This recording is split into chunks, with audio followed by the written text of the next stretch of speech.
Oliver Talk. Bem-vindo ao seu podcast de hoje.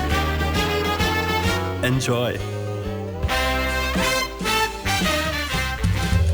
Seja bem-vindo ao Oliver Talk, o seu podcast que descomplica a cultura. Eu sou o Luciano Oliveira e hoje nós iremos continuar a nossa série de episódios sobre como ler livros, o seu guia de sobrevivência para leitura, certo? Falamos sobre muitas coisas, já demos dicas de como ler livros de filosofia, ciência, história, literatura, dicas gerais, como comprar, como saber o que o livro fala antes de você comprá-lo, saber como pegar os conceitos principais do livro. E nos últimos episódios nós falamos sobre filosofia, certo? E conforme prometido, eu disse que o assunto iria mudar.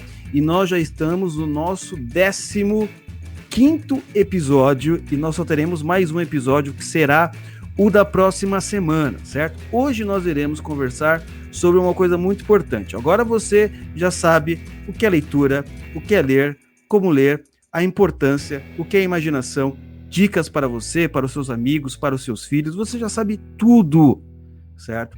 Só que nós temos que agora conversar sobre um assunto importante. A diferença entre ensino e educação, sobre também o fracasso do ensino público e também qual que é o objetivo da educação hoje em dia. É muito importante nós conversarmos isso para você entender por que você está ouvindo esse podcast, certo? E para tal tarefa, eu trouxe novamente aqui o grande bruxão petersoniano André Assi Barreto, vindo direto do Condado de São Mateus, aonde nenhum homem ainda desbravou completamente. Certo, André? Tudo bem? Como é que você tá? Certíssimo, Oliver. Boa noite aí, tudo bem? Agradeço aí a presença mais uma vez, a quem nos ouve e nos dá a honra de ouvir. E é isso aí, o primeiro a desbravar Mortimer Adler aqui no condado de St. Matthew Profundo. E aqui estamos. Excelente, o grande barão de St. Matthew está conosco aqui para conversarmos sobre esse assunto sério que tem consequências na vida de nossos filhos e também já teve consequência nas nossas vidas, certo? Então, não se esqueça também de entrar aí na loja do nosso querido Romanini, que tem as melhores camisetas do mundo. Você vai lá, clica aí na wakeupimperio.com, o link também está na descrição, já dê uma camiseta para aquele seu amigo que você não gosta muito, ou para aquele seu amigo que você também ama, para o seu namorado, para a sua namorada, para a sua mulher, certo? Aproveitando que o Natal está chegando aí, certo? Clique lá e vai ver as melhores camisetas do Brasil. Tem dos brasileirinhos, tem camisetas religiosas, tem camisetas de zoeira, e aí você estará financiando o grande Wake Up Império. Quem sabe um dia venha bater algum globalista. Mas não se esqueça também de adicionar aí, seguir a gente no podcast, curtir para ajudar, porque isso é muito importante. Uma curtida sua já vai entender que o sistema entende assim, o negócio é bom, você tem curtida, não se todo mundo ouve até o final, entendeu? Então isso é importante aí, porque vai ter um alcance maior, as pessoas vão conhecer. Aquele compartilhamento também sempre é bom para nos ajudar aqui e agradeço de coração, nós agradecemos. Então, o assunto de hoje, André, ensino versus educação. Nós falamos aqui muito sobre habilidades práticas para a vida, para você ler de maneira eficiente. Só que agora nós iremos ter uma conversa mais profunda, uma conversa mais meditativa e reflexiva, né? As diferenças entre ensino e educação que o Mortimer Adler ele vai abordar numa obra chamada O Projeto de Paideia. Isso é muito importante porque a paideia é um termo grego muito utilizado pelos próprios gregos, né, para formar os seus próprios alunos lá na Grécia Antiga, justamente para você ter uma criança, um aluno que cresça com bons princípios, não somente com habilidades técnicas para ter uma profissão. Até porque a gente sabe uma coisa, eu posso aprender uma habilidade técnica e aquela profissão ainda mais hoje, né, André, que o mundo está mudando, que de repente, você aprendeu isso, mas aí já chegou uma fábrica, uma indústria com uma nova tecnologia e você perdeu tudo aquilo. Então, paideia vem do grego pais ou paidos, significa a educação de uma criança, né, que está relacionada à própria pedagogia, né? Em sentido lato, o equivalente ao latim de humanitas, daí o termo humanidades. Não sei se você que está ouvindo já ouviu esse termo. Você vai estudar humanidades, na universidade tem o departamento de humanidades e por aí vai, né? Significando a aprendizagem geral que deve ser patrimônio de todos os seres humanos. Então, este é um aspecto muito interessante porque todos nós queremos ser educados. Você entra na escola para ser educado, você coloca o seu filho para ser educado, você acha que uma pessoa não é livre enquanto ela não for educada, outros acreditam que alguém não pode ser pleno na democracia enquanto não for educado. Isso é uma questão muito interessante, muito importante, que o nosso autor Mortimer Adler, ele escreveu esse livro há muito tempo, tanto é que esse livro ele saiu no Brasil, o projeto de Paideia, ele saiu durante a ditadura militar, em 1982. Eu acredito que não há reedições novas, aí não sei se alguém vai lançar novamente. Portanto, tanto no Brasil naquela época, os educadores já estavam vendo que a educação estava indo por um caminho um pouco estranho e resolveram lançar este livro do Mortimer Adler, que é uma coisa muito rara, né? Ainda mais naquela época que você não tinha tantos livros, era mais fácil você achar algum livro de esquerda, tal, de algum pedagogo de esquerda, né? Paulo Freire já estava por aí falando e propagando as suas ideias, né? Mas você vê um autor como Mortimer Adler é de fato algo muito interessante para ser analisado. Por quê? Tudo começa com um simples fato. A democracia, ela sempre prometeu o quê? Direitos iguais, tudo aquilo que você já ouviu na escola. Democracia, o que é a verdadeira democracia? É quando todos têm direitos iguais e todos têm uma educação igual. Correto? Porém, nós já chegamos no nível que todos têm escola, não é? Raramente a gente vê alguma criança fora da escola no Brasil. Mas isso não significa que eles tenham o mesmo nível de educação devido a uma série de fatores que ocorrem. O primeiro fator primordial é o simples fato de, às vezes, uma criança ela vem já de uma família em que já tem um ambiente cultural maior, então é mais fácil os pais passarem para o filho alguns elementos culturais, algum gosto pelo livro e por aí vai. Essa já é a diferença, primeira diferença.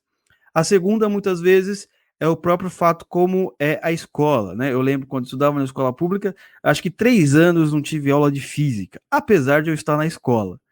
Mas 3 anos sem aula de física e por aí vai. E também a metodologia da educação, como que as pessoas elas são ensinadas. Isso também pode ser um problema, porque você pode ser alguém que acumula informação para passar no vestibular, mas muitas vezes não entende para o que aquilo serve na sua vida. Isso também tem um aspecto muito importante. Sempre quando chega um americano aqui, um amigo meu sempre conta, ele fala, mas nossa, como que os brasileiros podem estar nos rankings mais baixos de educação, sendo que aqui você tem que fazer todas as matérias na escola obrigatoriamente. Não é sei lá quantas matérias, são 12, 10, 8, não lembro, mas são um monte que o aluno faz. Mesmo assim, nossos rankings educacionais estão lá embaixo, né? O pessoal sempre fala da prova do PISA. É sempre bom lembrar que a prova do PISA, quem são os brasileiros ou os estudantes internacionais que vão para a prova do PISA? São os melhores estudantes de cada país. É a elite educacional de cada país que vai para lá, certo? Então, se a elite está lá embaixo, imagine a gente onde nós estamos, correto? Então, esses aspectos, eles são muito interessantes. E o Adler, ele quer tentar resolver isso de alguma maneira. A primeira coisa que ele vai distinguir aí é uma diferença entre educação e ensino, certo? Existe diferença, as palavras não são iguais, e também a maneira como você olha e aplica educação e ensino são coisas distintas para o nosso autor que nós estamos usando aqui na nossa série, certo? Primeiro, educação é algo para a sua vida inteira. O ensino é apenas um componente da educação que começa a ocorrer no ensino básico. O André deve até saber melhor, são 10 anos de ensino básico? Acho que nem esse termo, ele usa esse termo ensino básico, mas aqui o que é primário e secundário. Nossa, não é nem primário e secundário mais, né? É ensino fundamental. Fundamental e médio, que seria aí, 11 anos mais ou menos, aqui no Brasil. Primário, olha, mais antigo que o Adler, hein? Mais vivo, mais vivo. Então ele vai fazer uma distinção entre ensino e educação, certo? Ele fala que o papel da escola é oferecer o ensino. E o que é o ensino neste contexto que ele está explicando para a gente? É oferecer ao aluno ferramentas para que ele consiga, depois que ele sair da escola, continuar a sua educação, seja em outras instituições de ensino ou sozinho, tá? Isso que eu ensino para ele, onde ocorre ali na escola básica, ou no ensino médio, ou no ensino fundamental. Educação é algo que vai ocorrer pela vida toda. Por isso que quando alguém usa o termo o brasileiro não dá valor para a educação, é porque o sujeito, depois que ele sai da escola, certo? Ele não quer saber mais de se evoluir, se educar e crescer intelectualmente e profissionalmente. Só há um tipo de pessoa que faz isso, que são os ouvintes deste maravilhoso podcast. Isso eu tenho certeza, certo? Porque quando você ouve esse podcast, você está continuando a sua educação, correto? Então, o ensino, ele é essa parte que vai ocorrer dentro da educação, esse pequeno componente que vai ocorrer dentro da escola básica, né? Ou melhor, dentro do ensino fundamental e dentro do ensino médio, tá? E tem um elemento muito interessante aí, André, que já dá para abrir aqui a discussão, ampliar a discussão. Nosso autor vai dizer que a juventude é um obstáculo insuperável para alguém se tornar uma pessoa educada. Isso é muito interessante, porque ele vai falar, ó, ninguém pode ser plenamente educado enquanto estiver no ensino fundamental e no ensino médio. Porque educação é algo amplo. Não é só a escola que dá educação. Alguém já ouviu esse termo em algum lugar. A vida educa, não é verdade? Então ele vai falar que a imaturidade do jovem impede de ele ser educado totalmente. Ele pode ser ensinado, certo? Ele pode aprender ferramentas, ele pode aprender a ler, a escrever, a entender o mundo, a saber como algumas coisas funcionam, mas ele não sai plenamente educado, mesmo que ele seja na melhor escola e mesmo que ele tenha o diploma. Isso, de fato, é muito interessante, porque ele vai colocar como um aspecto da educação a própria experiência de vida que o sujeito vai ter ao longo da sua carreira profissional, do seu casamento, das suas relações com os amigos, o seu meio social, na religião e entre outros parâmetros, nos quais são importantes para o sujeito ter uma visão melhor do mundo e de si mesmo, certo?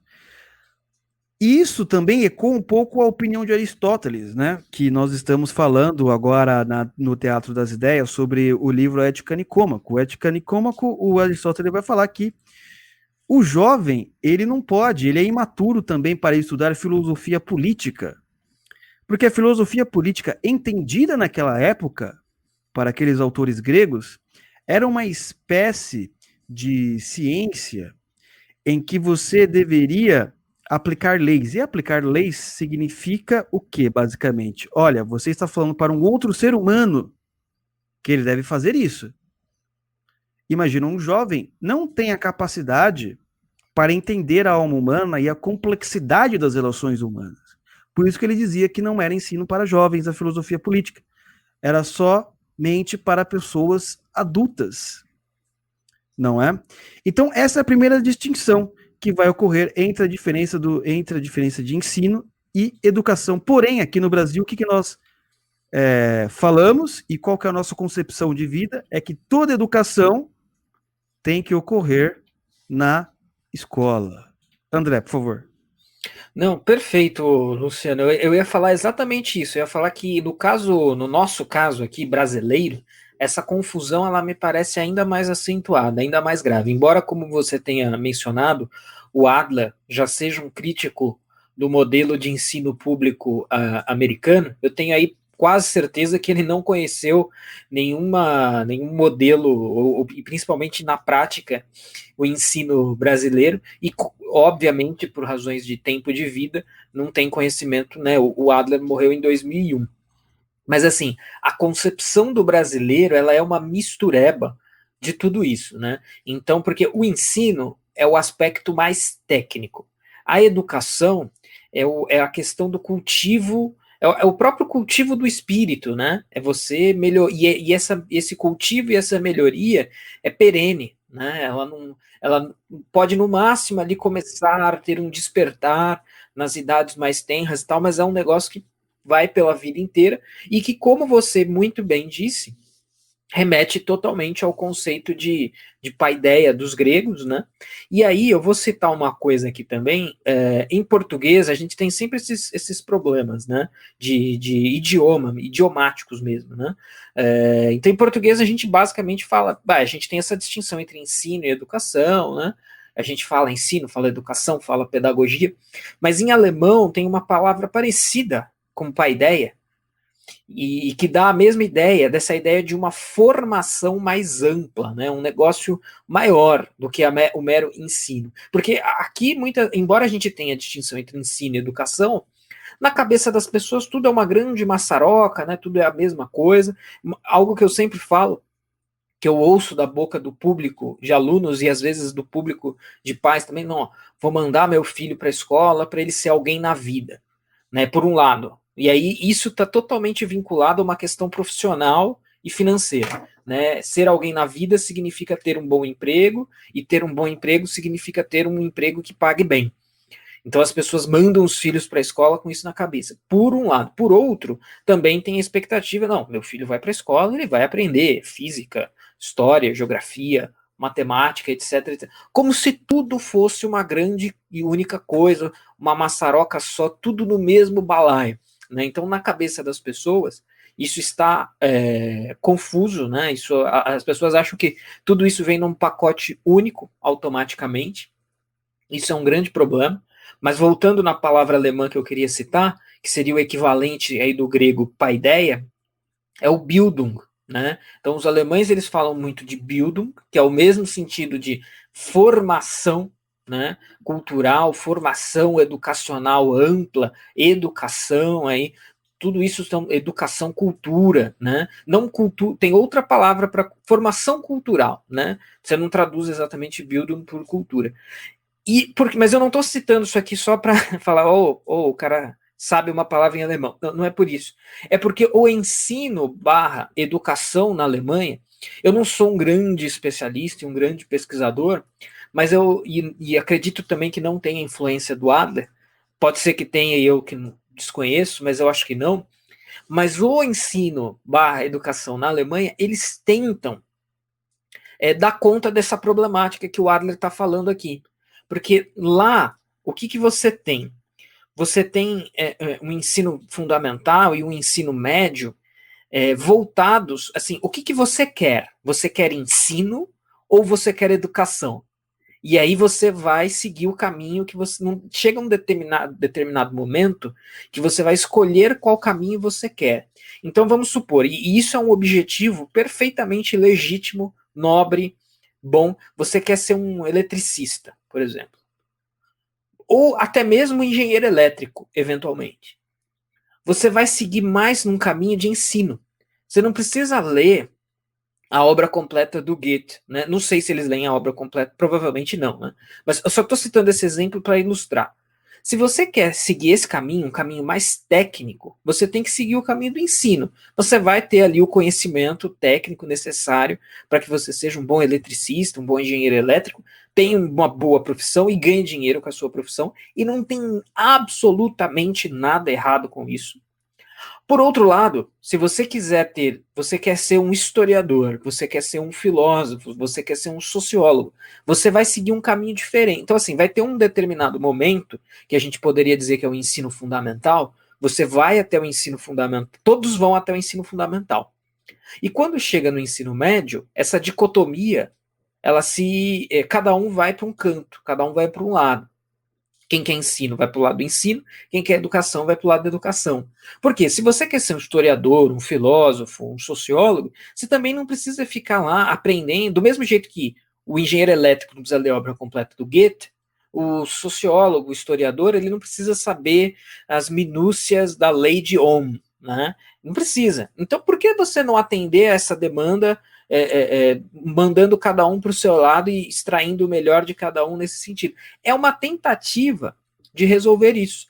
Por sua vez, esse problema e essa confusão, ela me faz lembrar de uma frase aí do saudoso ministro Ricardo Vélez Rodrigues, que causou uma polêmica enorme, quando ele disse que a universidade não é para qualquer um. E isso tem tudo a ver com essa confusão brasileira entre ensino e educação.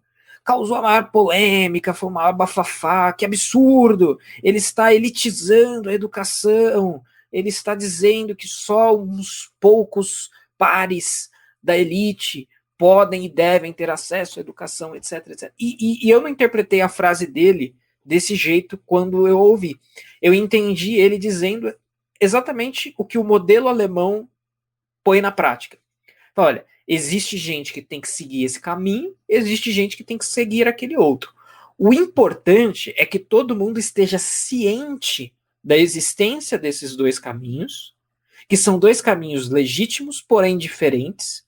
Não tem nada de errado em tomar um ou tomar outro.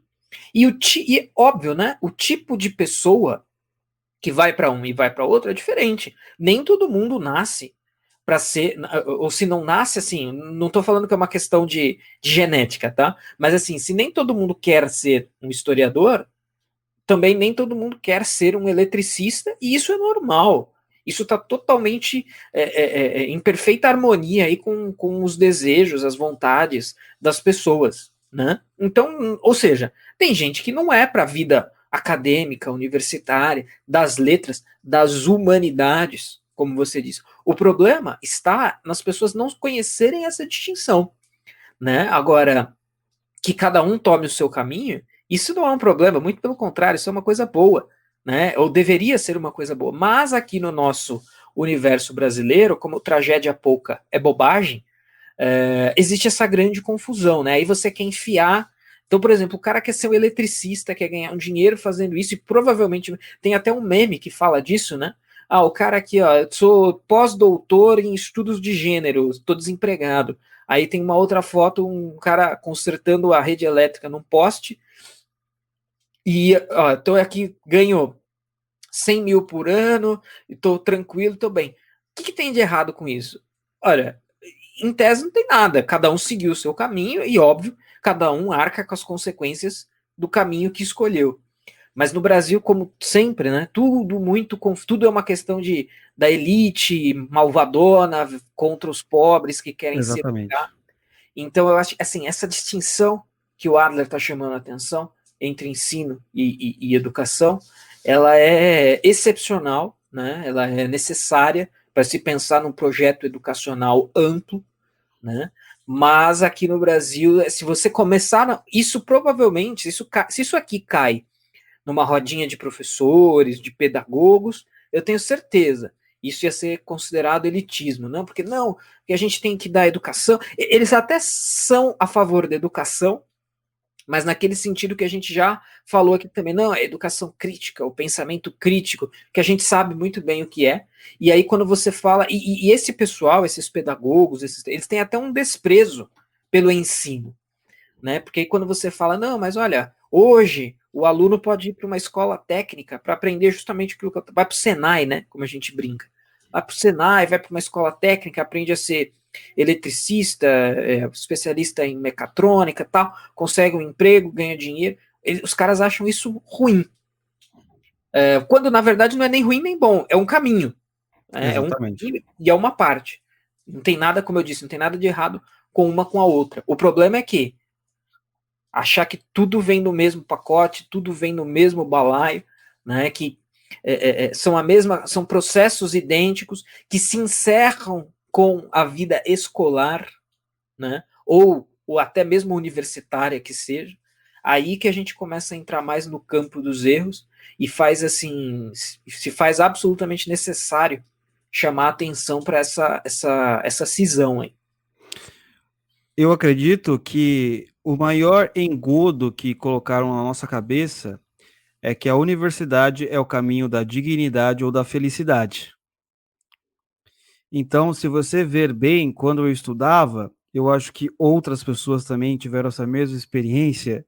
O grande terror das nossas vidas era a professora falando que nós não seríamos nada se nós não frequentássemos a faculdade. Porque a faculdade é o caminho, a faculdade é aquilo, a faculdade é etc. E só depois de muito tempo eu percebi, não é esse o caminho.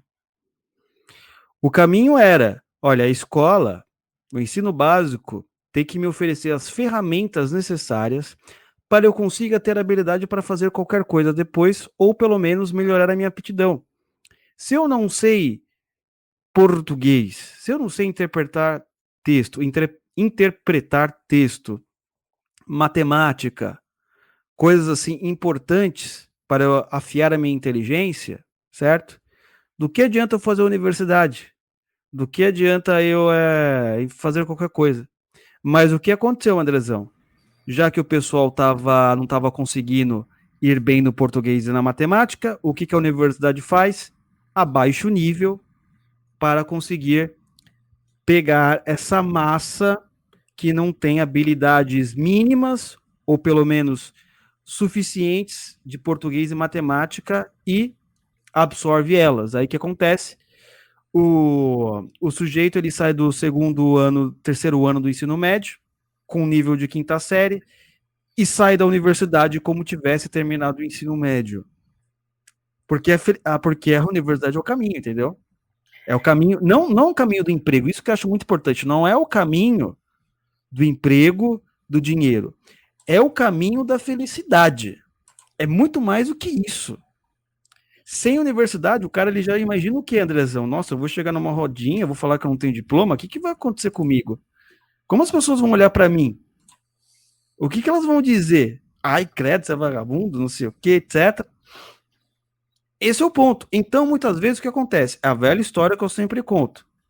A amiga minha, não é? Gastou 100 mil reais para fazer jornalismo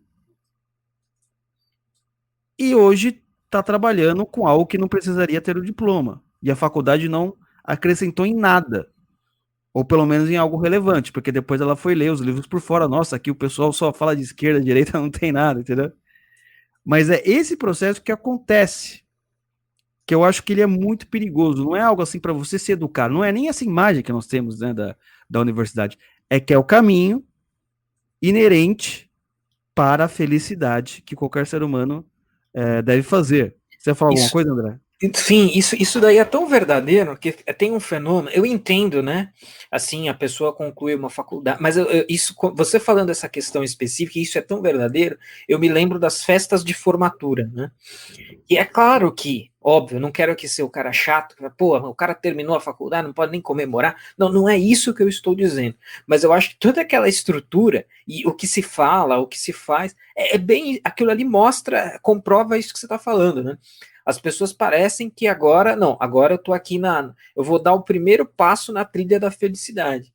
E isso não é verdade, isso não é necessário. Pode ser que sim, pode ser que não, mas se pode ser que não, já mostra que o discurso não está muito correto. As pessoas depositam uma esperança, uma expectativa gigantesca em cima disso, quando a gente sabe que hoje em dia, por exemplo, o mercado, tem estatística sobre isso, eu não vou poder citar ela exatamente aqui, mas assim, o mercado hoje, ele já contrata 30, 40, 50% das pessoas que conseguem executar o serviço e não necessariamente que tenham uma formação universitária. Você já tem esse fenômeno gigantesco no Brasil de uma massa enorme de formados que estão desempregados. Justamente por quê? Porque o diploma, a capacidade técnica, não garante que elas sejam capazes de fazer o serviço, ao passo que, de repente, alguém que tem uma experiência na área é capaz de fazer e consegue executar ali o que precisa ser feito. E uma outra coisa que eu queria falar, que tem tudo a ver também com isso que a gente está discutindo, e é uma coincidência feliz, porque eu conversei com uma colega professora hoje mesmo eu conversei com essa colega professora, e ela me falou o seguinte, ela é uma pessoa que está numa posição hoje de gestão, e que está dando formação para professores, para pedagogos especificamente, né, para pedagogas, professoras que dão aula no que você chamou lá no início de primário. Essas professoras, então, elas dão aula ali de primeira a quarta série, né, para colocar nos termos exatos. E essa professora que estava conversando comigo, ela é professora de português, e ela estava falando para mim que ela estava, assim, passando ensinamentos de língua portuguesa, formação técnica em língua portuguesa para essas professoras, porque são professoras que ali, nesse nível educacional, elas dão aula de geografia, dão aula de história, dão aula de português, dão aula de matemática, você dá aula um pouquinho de tudo, né? Até a quarta série e o cargo, a função e a formação de pedagogo garante essa capacidade. E aí ela estava falando, assim, do problema e até do horror, mas do desagrado dela, né, como alguém que está numa posição melhor, né, está numa posição de gestão, então, que de fato tem ali um conhecimento, vendo os problemas formativos dessas pessoas, nesse quesito. Então, assim, ela estava horrorizada com os erros de português cometidos pelas professoras ali do primário.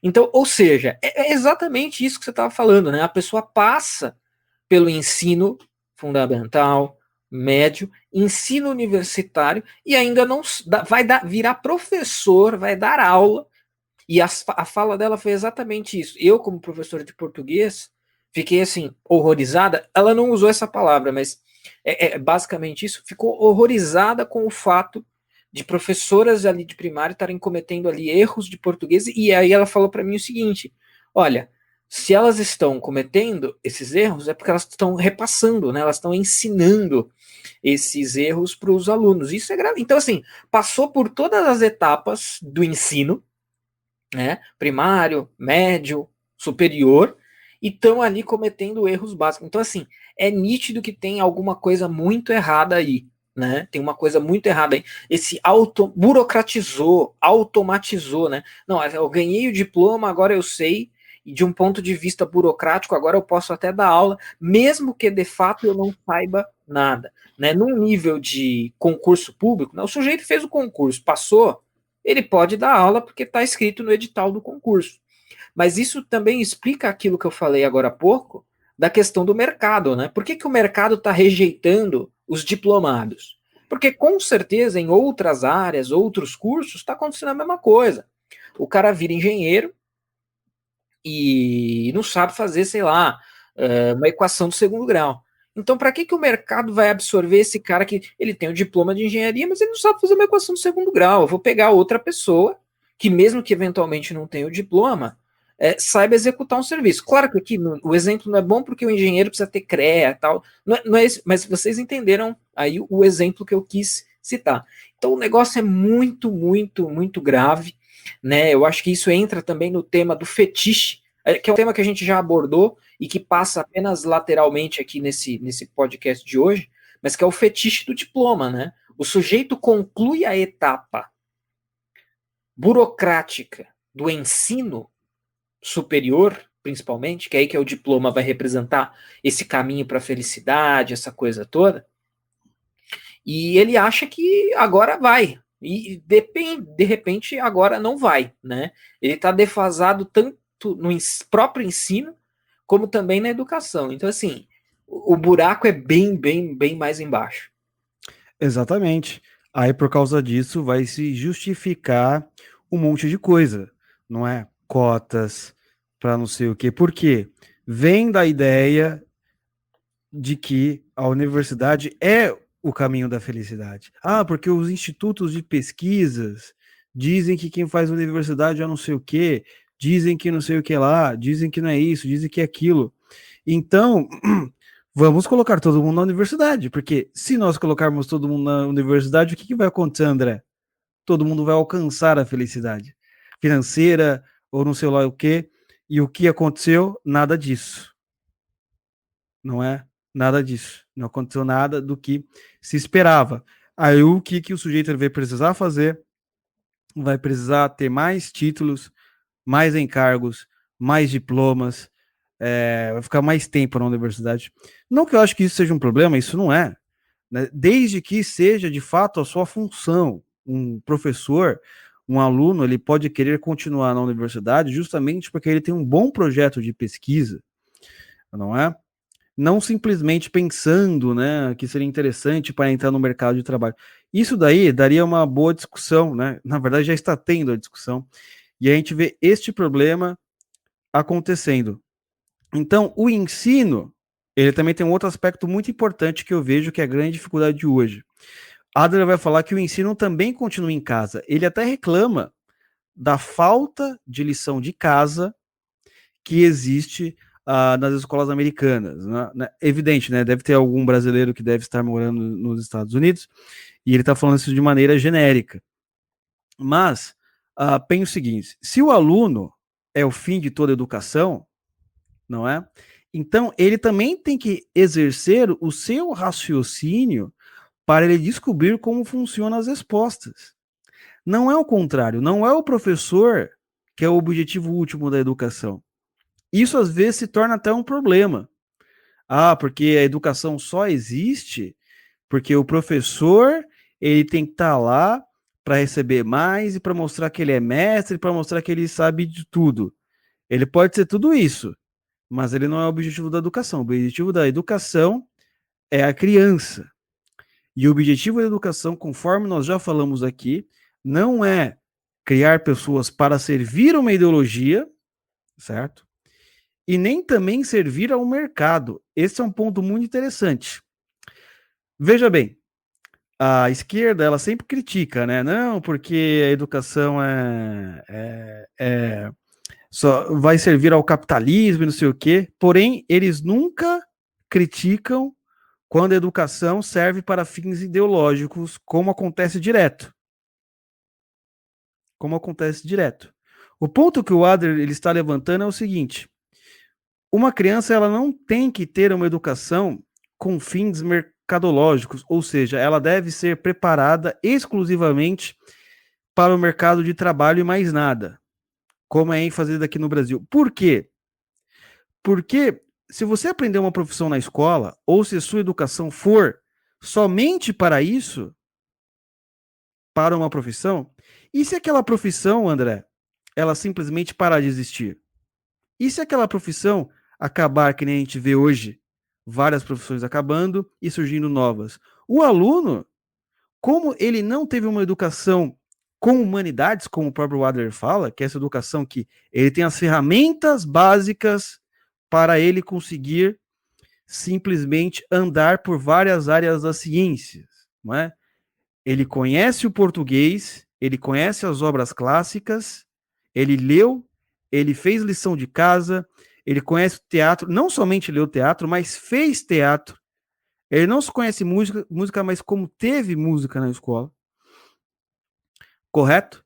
Ele vai criar mecanismos para ter uma inteligência que ele consiga simplesmente transferir de uma área para outra, se for necessário.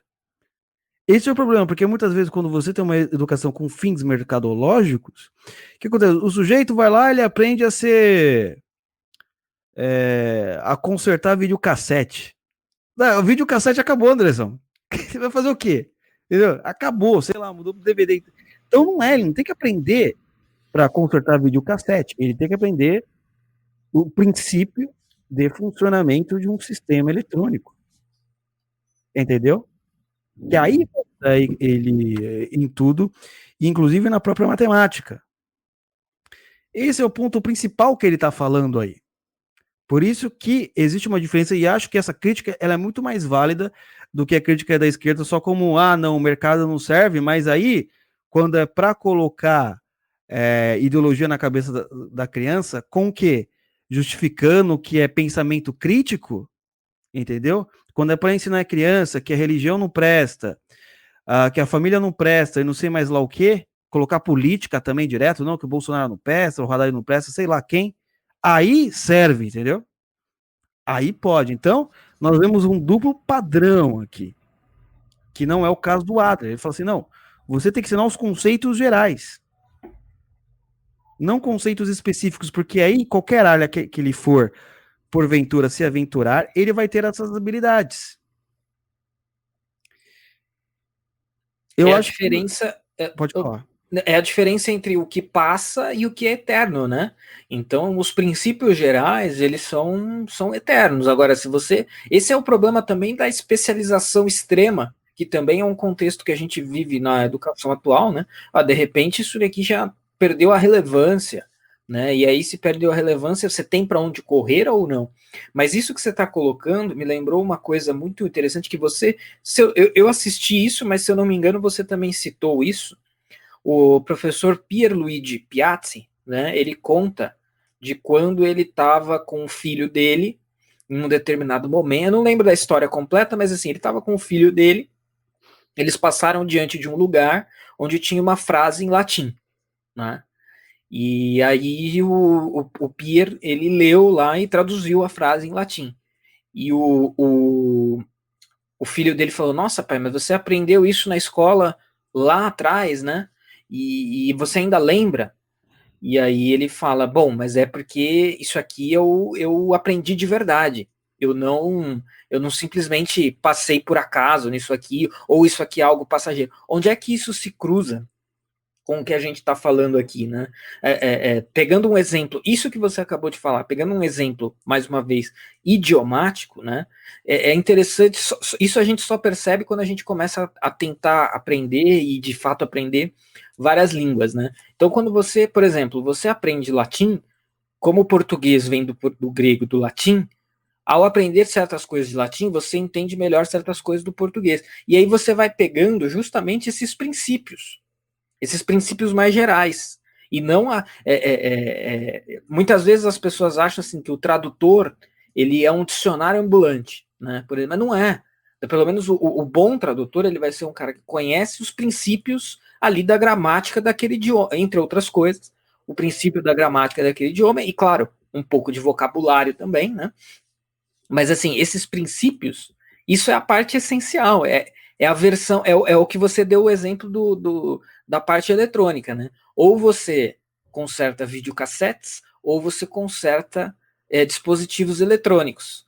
Então, exatamente, dentro de uma lógica de idiomas, por exemplo, ou você conhece princípios gramaticais ali de um determinado idioma, e aí quando você, por exemplo, relaciona esse idioma com outros que tenham ali uma relação mais direta, e aí você percebe certas coisas, ou não, você decorou, que tem um pouco a ver também com o ensino de idioma na escola, né? Você decora ali um pouquinho de verbo to be e tal, sei lá, do inglês, mas depois aquilo ali, né, não tá... aquilo isso daí é o que o Moni Nasser falava, você finge que estuda e o outro finge que dá aula. Sim, E bem aula de isso. inglês na escola é isso. Educação é, né? Eu, como alguém que está dentro desse universo, eu posso dizer tranquilamente que eu tenho dito isso em algumas aulas minhas abertamente. Eu falo, gente, olha, educação, e aí, na verdade, o que as pessoas acham que é educação, que na verdade é ensino, e que também é ruim, sequer é educação, é ensino, e ainda por cima é ruim, virou uma grande disputa de terceiro lugar de Copa do Mundo. Eu uso essa metáfora para falar para mundo. Sabe aquele jogo, disputa de terceiro lugar da Copa do Mundo? É o quarto e o terceiro colocado. Meu, ninguém quer ganhar aquilo. O cara entra em campo para cumprir tabela. Ele se ganhar, ganhou, se perder, perdeu, tanto faz. A educação hoje, ela tá muito... Ela é a mesma coisa. O aluno vai para a escola também, às vezes ali a família até acha que ele vai ser educado ou que ele vai ser ensinado, mas na prática não vai nenhuma coisa nem a outra, mas ele vai fingir ali para obter uma nota, para passar de ano, e essa rede de aparências vai se retroalimentando. E aí também tem um ponto principal, não é, André? Nossas avós, na 5ª série, sabia muito mais português do que toda essa geração. É uma coisa impressionante, né? Mas esse é o ponto que eu sempre falo. Por quê? Entendeu? Por que um aluno que fica 12 anos na escola sabe menos português do que alguém que estava na 5ª série, na geração dos nossos avós? Tem também, evidente, você tem o problema da falta de disciplina, o professor não tem autoridade, você tem uma outra série de problemas, mas também você tinha menos matérias. Né? Hoje, sei lá, tá 12, fiquei lá quantos eu tinha, né? Nem lembrava, que era tanta matéria, gente. Então você aprendia muita coisa, às vezes não dava tempo para você se dedicar a matérias mais importantes que você vai levar a sua vida inteira. Né? Do que adianta você aprender história, filosofia, geografia e não sei mais o que, se você não conhece o português? Não adianta, você não vai conseguir depois aprender durante a sua vida. História, filosofia, sociologia, que nem a gente fala aqui pro pessoal. Sem esse fundamento básico, dado no ensino, você não consegue continuar a sua educação. E eu quero aqui complementar, voltando ao assunto, a gente só saiu um pouquinho, tá, André? Só saiu um pouquinho. Mas naquela parte que o Adler, ele vai falar uma coisa muito importante, e eu acho que isso é um bom sinal para todos nós. Ele fala que o jovem, evidente, ele é imaturo, ele não pode ter uma boa... ele não vai conseguir ser educado, porque a educação leva uma vida inteira. Mas ele pode ser ensinado, e ele vai dizer a seguinte frase: somente maduros podem ser completamente educados. Abre aspas. Somente por meio das provações da vida adulta, somente com o alcance e a profundidade de experiência que contribuem para a maturidade, podem os seres humanos tornar-se pessoas educadas. As pessoas maduras podem não ser tão facilmente treinadas quanto os jovens, mas são mais educáveis em virtude de sua maturidade. Isso eu acho muito interessante. Né? Isso eu acho muito interessante. Sabe, às vezes eu vejo pessoas com 40 anos, com 50 anos, com 60 anos, que voltam a estudar. Não teve a oportunidade durante a infância, por uma série de problemas, tinha que trabalhar, os pais não tinham condição e por aí vai, voltam a estudar nessa idade, né, 40, 50, e é uma das coisas mais maravilhosas. Eu vejo que o pessoal que dá aula, por exemplo, de português, matemática, tem um prazer enorme em dar aula para essa faixa etária, porque a despeito deles terem a dificuldade natural, e evidente, o jovem ele tem mais facilidade, né, para pegar os conceitos, aprender português, matemática, eles já compreendem de fato a importância do ensino, e eles acreditam que em toda a sua educação, porque a educação não é só feita na escola, eles tiveram educação real, né, a educação da vida, é ali no trabalho, tendo que sustentar o filho, tendo responsabilidade, tendo que aprender a matemática, vendo direto como funcionam os juros do banco.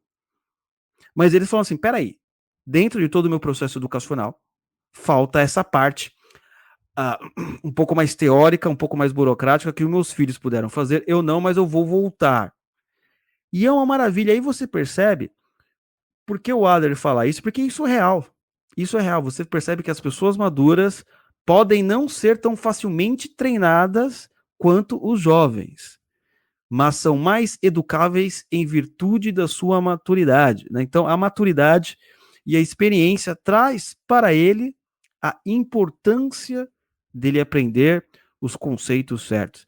E veja que interessante isso também, André. Muitos ouvintes do nosso podcast têm esta virtude da maturidade. Porque eles perceberam o seguinte, olha, eu não fui ensinado na escola esses conceitos fundamentais sobre literatura, sobre a importância dos clássicos, o que é a política, enfim, o sujeito não pode ter sido ensinado por uma série de fatores. A gente sabe que a escola no Brasil ela tem o poder de fazer com que você não goste da educação. Mas a maturidade chegou e eles perceberam que não, peraí, eu tenho que me educar mais, eu tenho que aprender mais. Então eu vou ler, etc. Então você vai ver que é muito mais fácil, muito mais agradável, que nem nós estamos ali no Teatro das Ideias, ter uma boa aula, ter uma discussão, conversar sobre os clássicos, do que necessariamente um jovem. Não é? Porque muitas vezes, quando nós estamos falando de clássico, nós estamos falando de experiências de vida. Por exemplo, Aristóteles falando o que é felicidade, como buscá-la.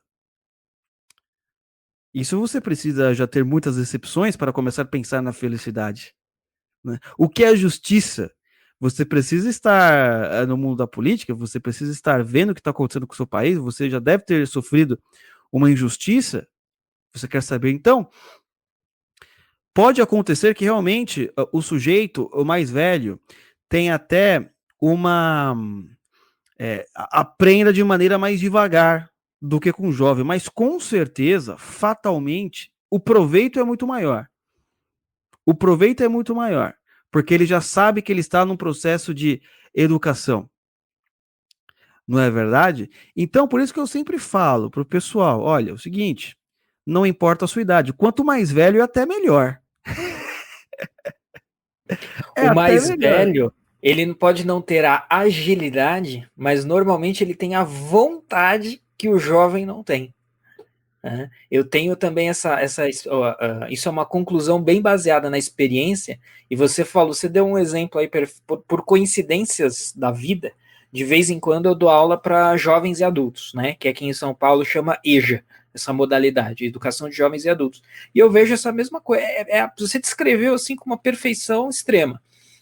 É aquele público já mais velho, que por alguma razão a realidade bateu na porta e viu que precisava daquilo, e a vontade que eles normalmente apresentam é muito mais assim significativa do que a do jovem, pelo menos. Mas um comentário rápido sobre esse tópico, dentro da divisão entre ensino e educação, olha só que coisa, como é difícil para nós dentro do background cultural brasileiro, né?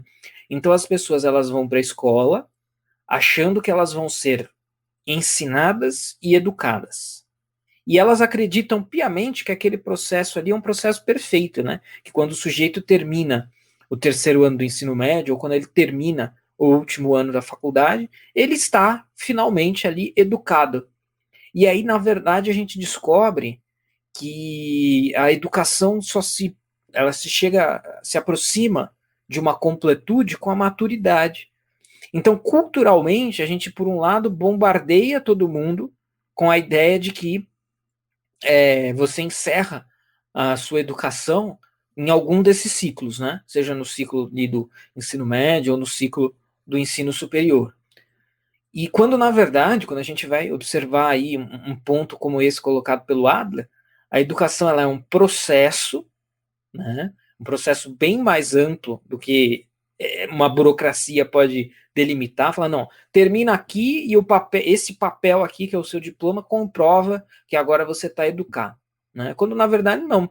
E isso já estava implícito nas ideias de Paideia, na ideia de Bildung, lá dos alemães que eu citei. Então, assim, culturalmente, a gente tem um quadro muito complicado, porque você tem todo mundo dizendo que educação é isso, aí a pessoa lá na sua inocência, ela acha que, bom, agora eu terminei, agora eu estou educado. Agora eu estou aqui no caminho para o sucesso profissional, no caminho para a felicidade, e estou educado. Quando, na verdade, se ela acredita piamente nisso, ela nunca vai poder atingir a graus mais elevados de educação, que só vem com a maturidade, né? Exatamente, exatamente. Isso me faz me lembrar um pouco do paternalismo, André. Não é? Esse que você falou agora sobre a ideia de que a escola tem que cuidar de toda a educação. Você que está ouvindo agora, você só vai falar isso a partir do agora. A escola ensina, eu educo para o seu filho. Né? Se você tiver filhos, Você vai falar sempre assim, ó, a escola te ensina, eu te educo, certo? Porque a escola não pode passar tudo. E para a nossa própria vida também, a escola passou certos elementos, não é de ensino, e eu continuo a minha vida na educação. Até mesmo isso, não é, André? Por exemplo, todos nós aqui fizemos universidade. E o que acontece? Eu não parei. A universidade, ela, de certa forma, eu sempre falo que a coisa mais importante que a filosofia me deu quando eu estava na universidade foi instrumentos, ou melhor, foram instrumentos para continuar as minhas pesquisas quando estivesse fora dela. Não é? Normalmente é uma coisa que ninguém gosta muito, né? Aprender TCC, pesquisar bibliografia, porque o pessoal já quer simplesmente pegar o diploma e ir embora. Mas eu, de fato, eu creio que pelo menos isso um professor me ajudou muito lá com essa aula, que é como você montar a sua própria lista de livros, como fazer para continuar a sua própria educação em casa, sozinho, ou depois se você voltar a entrar numa instituição. Pelo menos isso eu aprendi de bom lá no curso que eu frequentei. Mas, evidente, eu sei que nem todo lugar é assim, e eu sei que nem todo professor que eu tive vocês podem ter. E aí esse processo é muito interessante, porque eu continuo, não é meu processo educacional fora da universidade. Pretendo voltar, se Deus quiser, mas eu continuo, não parei. Esse é o ponto. Tanto é que os podcasts, não é, André? Este daqui, por exemplo, sobre o Guia de Sobrevivência para a Leitura, a sua série da história da verdade, é uma parte do nosso processo educacional, fora, muitas vezes, de qualquer instituição de ensino. É a gente em casa, entendeu? É a gente continuando o nosso próprio processo educacional. Porém, o que eu acho que impede esse processo educacional aqui no Brasil é a ideia de paternalismo. Era isso que eu queria lembrar, a ideia de paternalismo, na qual o Estado ele tem que cuidar totalmente da educação dos seus filhos, não é? Só que aí começou a ter um problema, porque quando começou a entrar ideologia de gênero nas escolas, aí os pais pensaram, opa, não pode cuidar tanto assim, não pode cuidar tanto assim. Então, essa ideia de paternalismo, ela já pressupõe na cabeça do sujeito de que ele não precisa fazer nada pela educação dos filhos. Porque a escola, ela vai cuidar de tudo.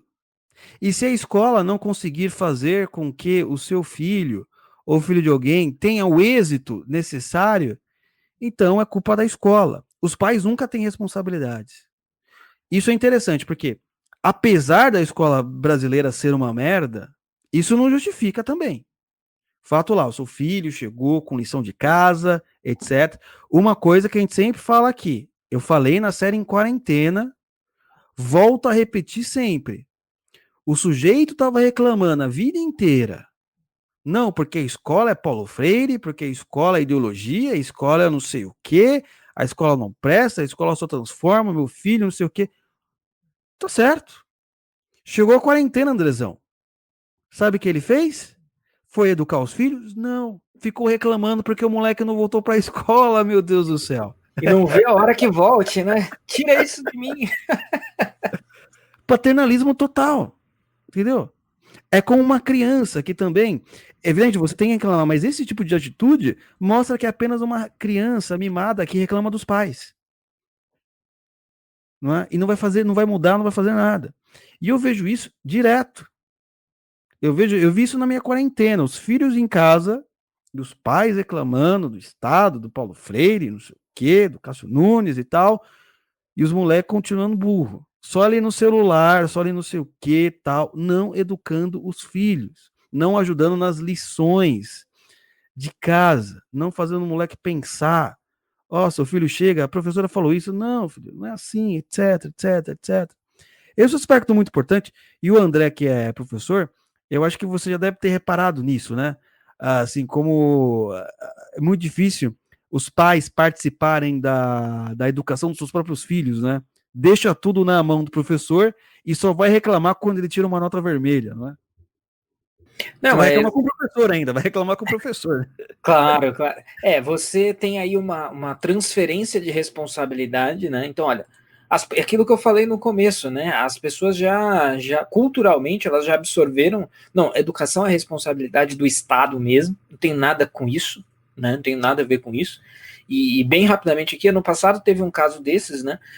Era reunião de pais de fim de ano, e aí eu estava ali junto com outros professores, e aí eu vi uma professora falando assim, falando o seguinte para a mãe de uma aluna: olha, mãe, você não pode vir só na reunião, na última reunião do ano, né? Que é para saber as notas. Se tiver problema, reclama com o professor. Se não tiver, teoricamente, tá tudo bem. Se o fingimento Opa, funcionou. André, volta um pouquinho. Você parou na parte que a professora estava falando com a mãe de uma aluna, porque caiu. Sua voz Ah, saiu, por gentileza. ok. Então eu estava numa reunião de pais de final de ano, junto com outros professores, e eu ouvi uma professora falando para uma mãe assim: então, mãe, você não pode aparecer só na reunião de fim de ano, na última reunião, que é para saber se passou, se não passou, se tem algum problema, se tiver algum problema, reclamar com o professor. E no fundo é para saber, né, se aquele fingimento que a gente falou agora há pouco funcionou. Né? A filha fingiu, o professor fingiu e tudo deu certo? Sim ou não? A reunião de fim de ano é para esse propósito. Mas a professora estava falando para essa mãe: olha, mas você não, né, a gente recomenda que você venha em todas as reuniões. E aí para minha surpresa, ou não, né, eu ouvi a mãe falando assim: não, professor, é isso mesmo, eu só apareço na última e é só para saber o resultado final e acabou. Ou seja, e assim, isso já está altamente solidificado no imaginário das pessoas, né? Olha, eu não tenho nada a ver com isso, eu quero só saber o resultado burocrático aqui no final, e acabou, né? E a pessoa acha que o processo se resume a isso, né? Se reduz a isso. Exatamente. Esse é um exemplo muito interessante que a gente vê sempre, né? Aqui o Estado tem que cuidar de toda a educação, mas ninguém pode cuidar da sua educação além de você mesmo, né? Ninguém pode cuidar da educação dos seus filhos além de você mesmo. Não é? A escola cuida do ensino, você cuida da educação. E eu não me venha com justificativas, porque tudo tá uma merda, você tem que ser uma merda também. Isso não é justificativa, né? Já viu aquela lá que o cara fala assim: já que você já tá no meio da merda, o que é um peido? Tem os caras que usam isso. Tem os caras que usam isso para dívida, né? Mas Já na que eu tô... verdade, eu gosto de virar a moeda desse argumento. Eu falo: quando tudo tá ruim, aí é que é sua obrigação ser bom. Porque se você não consegue ser bom nem quando tudo tá ruim, quando que você vai ser? Né? Eu procurava, eu felizmente, assim, eu tinha essa consciência quando já eu era aluno, né? E aí eu tento replicar isso na medida do possível, sendo professor. Eu falo: não, eu sei de todos os problemas, de toda a ruindade, de todo o demérito, mas se você não consegue fazer direito e ser bom, nem no ambiente assim, em que tá muito mais fácil você galgar ali os degraus, pô, então é melhor chutar o pau da barraca, desistir de tudo de vez, né?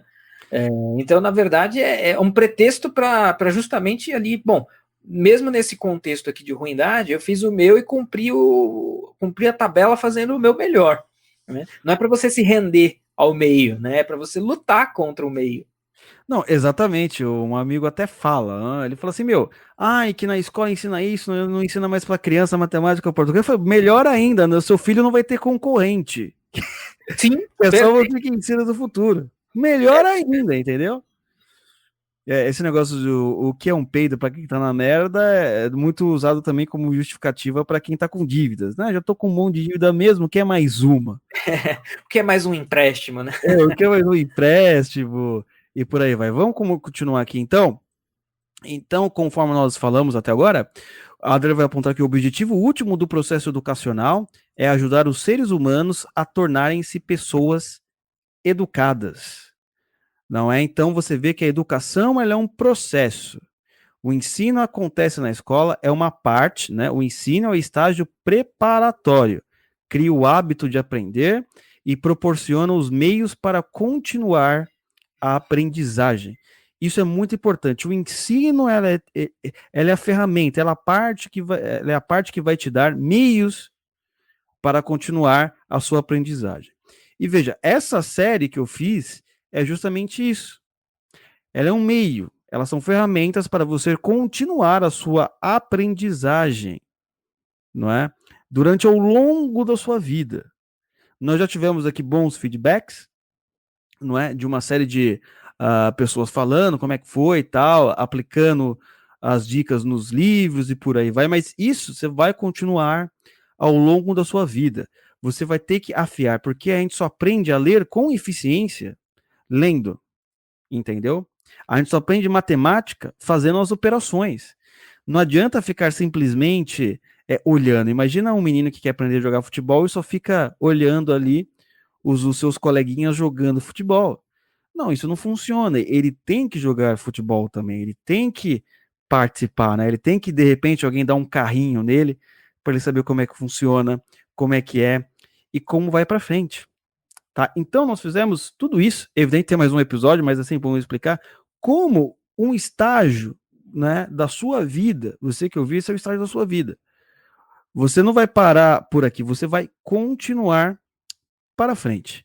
Então, o Adler conclui que o ensino, seja básico, seja avançado, que não prepara o indivíduo para uma aprendizagem ulterior, fracassa, não é? Então, o que é o termo ulterior? Ulterior é assim, uma aprendizagem que vai vir depois, uma nova etapa da vida que ele precisa aprender, tanto dentro de uma universidade, tanto dentro do teatro das ideias. Se o seu ensino anterior não te deu isso, ele fracassou, tanto na sua própria vida. E a gente vê, né, vários fracassos desse no Twitter, né? O cara tenta ler, não consegue. O Paulo Freire eu sempre falo, né? Não sei se eu que falo, o André que fala que Paulo Freire já não é mais já não é mais direita e esquerda, já é um princípio metafísico. Não é todo brasileiro nasce Paulo Freireano por natureza. Ele vai simplesmente tirando, né, o analfabetismo funcional dele ao longo da vida. Ao longo da vida, é isso que acontece, não é? Tá todo mundo Paulo Freireado, né? Exatamente. Concluindo, então, as pessoas não conseguem ler livros mesmo depois de saírem das escolas. Não é? Então, você veja bem, esse podcast, ele realmente foi feito por causa dessa necessidade, dessa demanda. A escola de muita gente fracassou. O ensino fracassou e eles não conseguiram ter habilidades para ler livros de filosofia, ler livros de história, ler livros de literatura, ler romance, contos épicos. Aí o sujeito, o que acontece? Ele olha para aquilo, eu me sinto o sujeito mais burro do mundo. Mas o que aconteceu? O ensino fracassou. Não deu para ele ferramentas necessárias para ele continuar o seu progresso. E existe uma diferença aí, por quê? O pessoal acha que o ensino, o aluno, ele conseguiu o êxito do ensino quando passou do vestibular. Não. Porque o vestibular, conforme você mesmo disse do professor Pierluigi Piade, é apenas você acumular informação. É a decoreba. Mas você não precisa saber realmente o significado das coisas, desde que você decore e passe. É isso que importa. O verdadeiro ensino, a verdadeira aprendizagem, o próprio Adler explica isso neste livro, e o André explicou também ali no Teatro das Ideias, na sua aula sobre Platão. A verdadeira aprendizagem ocorre no processo de maiêutica, quando você faz com que o aluno, você professor, ou você pai, ou você que é um escritor, ou alguém que está ensinando alguma coisa, você faz com que as ideias, você é um parteiro de ideias, não é? Você vai fazendo que a pessoa chegue às conclusões por perguntas, por exemplos, e ela vai começar pensando, nossa, isso realmente faz sentido, etc. Não, a grande dúvida de todo mundo na escola era para que serve equação de segundo grau na realidade. A gente não tinha essa resposta, mas nós tínhamos que decorar a informação, não é? Pô, mas se alguém inventou a equação de segundo grau é porque aparentemente tem algum condizente com a sua realidade, ela foi feita porque alguém viu alguma necessidade, viu a realidade, pensou sobre aquilo, mas não. Seu negócio é decorar e acabou. Então, existe esse problema, não é? Nós não aprendemos a ler diversos livros, nós aprendemos a ler um livro específico, com técnicas específicas, para ler aquele livrinho do Machado de Assis para passar na prova de vestibular tal.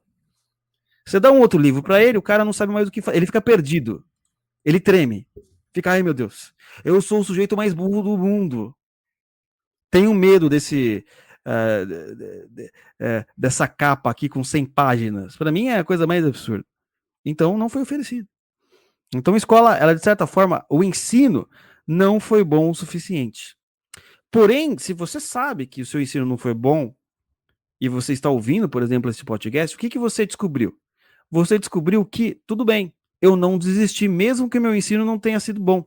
Eu sei que a educação continua sempre para frente, eu vou melhorar aquilo que eu não tive de bom na escola, que faltou, eu vou crescer e eu vou simplesmente superar as deficiências cognitivas que eu tive na escola. Cognitivas não, né? Cognitivas já é um pouco mais complexo, mas assim, aquilo que eu não tive na escola, eu vou tentar fazer agora de uma maneira mais eficiente, escutando podcast, correndo atrás de outras coisas e por aí vai.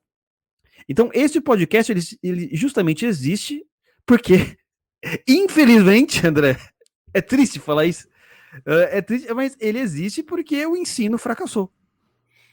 Perfeito, e você sabe que pensando no que o projeto do Teatro das Ideias é e o que a gente aí idealizou com ele, eu fico imaginando uma parte do público. Então, assim, a gente é muito feliz que as pessoas venham, né, ou cheguem até nós de alguma maneira e façam parte desse projeto, porque caiu a ficha para elas que elas precisam ler Aristóteles. Não importa se o cara já é, e a gente, isso é muito o nosso público, né? O cara é economista, é engenheiro, ou não é nada disso, telemarketing, dona de casa, sim. E a ficha desse cara, dessa pessoa, caiu. Opa, peraí, eu preciso ler Aristóteles, eu preciso ler Plutarco, eu preciso ler Platão. E o cara vem e topa, né? Topa entrar num projeto como esse, topa. Não, eu realmente preciso. A minha educação não acabou, não se encerrou, né? Eu preciso disso ainda. E então eu acho que isso também é uma prova involuntária, né? Ninguém fez isso para provar que o Adler estava certo, mas involuntariamente acaba provando que o Adler estava certo. Talvez a pessoa chegou até o Teatro das Ideias sem ter ouvido falar do Adler nunca, mas a ficha caiu para ela em algum momento e falou, não, o que é? Peraí, os caras vão ler, explicar e discutir Platão, Aristóteles, Plutarco, Sêneca e por aí afora. Opa, eu preciso disso, né? Eu preciso disso, e precisa mesmo, por quê? O processo educacional não se encerra, né? Ele precisa ter uma continuidade, com a maturidade ele vem ainda melhor, e etc. Isso eu acho, assim, sensacional. Exatamente, por isso que a gente começou esse projeto, e eu, com muita modéstia, acho que é o projeto mais ambicioso da internet brasileira, que é simplesmente ter aí este estudo, né, das grandes obras, né, que já passaram pela história da humanidade, né? Tudo que você não teve, você vai ter com a gente. São mais de 100 livros importantes ali, desde a história desde tempos homéricos. Evidente que essa primeira temporada nós só colocamos 22, correto? E a gente sempre fala uma coisa importante, a gente entende o seu ecossistema, a gente entende a sua vida, talvez não dê tempo para você ler, ou você não quer ler, não tem problema. Nós não somos um clube de assinatura de livros, né? Hoje tem muito disso, né? Clube de assinatura de livros, clube de leitura, não é nenhuma crítica, não faço uma crítica. Porém, um clube de leitura, ele necessita que os seus participantes leiam um livro, não é? Para fazer uma crítica e cada um comentar, senão não tem sentido, né? Fazer um clube de leitura e por aí vai, né? Nós somos uma escola de formação cultural, então você não precisa ler, você pode acompanhar, porque você também aprende ouvindo. Porém, aprender ouvindo e lendo já te dá uma base maior sobre essas grandes obras clássicas que vão fazer diferença na sua vida e na sua realidade. Certo, meus amigos? O link está na descrição. Tá lá, olivertalk.com/oliverclub, se você quiser entrar no Teatro das Ideias. Certo, meus amigos? Vamos então finalizar, mas antes, alguns avisos importantes, certo? Sábado agora, às 11 horas da manhã, teremos a segunda e última aula sobre Aristóteles e Ética Nicômaco, o livro que fala sobre o que é a felicidade e como buscar, certo? Eu passei 7 perguntas para os alunos que acompanharam a aula até aqui. Se você não viu a aula, por favor, veja, porque eu vou responder estas perguntas agora nessa próxima aula, tá? Quem não consegue ver, a aula fica gravada. Eu resolvi fazer isso agora porque aí a gente coloca perguntas para justamente quem está, o aluno ou a pessoa que está ali, poder também exercitar um pouco o cérebro se ele estiver lendo. Se ele disser, vamos dar alguma, né? Porque já que o Teatro das Ideias existe por sua causa, não por causa da gente, né? Você é o objetivo último do Teatro das Ideias, né? Então, dá umas liçãozinha de casa, né? 7 perguntinhas, tranquilas, né? Quem leu, quem não leu, ainda dá tempo, certo? Então agora vai ser dia sábado agora. Que dia é sábado agora? Pelo amor de Deus. Dia 12, às 11 da manhã, correto? E domingo, agora também, não, peraí, sexta-feira também, não é, André? Sexta-feira, a gente tá fazendo o nosso programa agora, A Odisseia, né? A Odisseia, a gente, eu e o André e eu, nós entramos agora na barca de Ulisses. Vocês conhecem a história da Odisseia? Enfim, Odisseu ou Ulisses, né? Ele tem esses dois nomes, depende da versão que você tá lendo, se é latina ou grega, mas enfim. Ele sai da guerra de Troia e tenta voltar para sua casa, só que ele demora 10 anos. Ele pega a barca de Ulisses e ele vai, só que aí ele não consegue chegar, ele para numa ilha, ele enfrenta Ciclopes, ele tem a famosa cena da sereia. Não sei se você lembra dessa cena da sereia que ninguém conseguia resistir aos cantos da sereia e Ulisses, ele simplesmente se prende, né? Como dizem os portugueses, no caralho do navio. É essa palavra mesmo, aquela haste, né? Do navio, ou o caralho, aquele negócio lá em cima, não lembro agora. Mas ele se prende, né? Então, o Odisseu, ele vai enfrentando muitos problemas até chegar em Ítaca. Não, ele fica 10 anos. Então, o programa Odisseia, que é ao vivo às 8 horas no YouTube, ele tem essa mesma intenção. Nós aqui, marinheiros deste mundo vil, precisamos chegar em casa, só que nós temos que enfrentar medusas, eu ia falar feministas, né? Medusas, ciclopes, demônios, um monte de coisa, notícias ruins, tal, até chegar no verdadeiro local de descanso. Então, a barca de Ulisses vai chegar aí para vocês nessa sexta agora. Fala, André, por favor. Venha com a gente enfrenta aí os esquerdistas, petistas, feministas. Venha com a gente também, embarquem nessa. Embarquem nessa. Sexta-feira às 8 horas, então. Sexta-feira às 8 horas, a Odisseia, correto? Sábado às 11 horas, segunda aula sobre a ética de Nicômaco de Aristóteles, que fala como buscar a felicidade e como encontrá-la. E domingo agora, às 8 horas também, certo? Análise sobre o novo livro do Obama, certo? Às 8 horas, não percam. Será no YouTube, tá? Para quem quiser assistir ao vivo, e também como isso, a gente tem uma série de livros esquerdistas aqui, a gente vai colocar também no podcast se você quiser ouvir depois, tá? Essa série ela vai pro podcast, mas quiser ver ao vivo, ir lá, presenciar, colocar seus comentários, ajudar com o superchat, dar um oi, um alô, etc. Vai lá, às 8 horas neste domingo. Certo, André? Mais alguma coisa? Esqueci? É isso, certíssimo. Aí falaremos aí da biografia, como você disse, biografia do Obama, Uma Terra Prometida. Interessantíssimo aí na nossa tradicional live de domingo com análises de livros esquerdistas. Excelente. Então, próxima semana nós já iremos para o nosso último episódio dessa série. Não perca, avise os amigos e eu encontro vocês no próximo horário, no mesmo dia e no mesmo canal. Muito obrigado, viu, André, pela sua participação. Eu que agradeço, Oliver. É um prazer estar aqui compartilhando aí algumas experiências e conhecimentos com o nosso querido público. Muito obrigado a você que também ouviu. Até a próxima semana. Fui. Oliver Talk.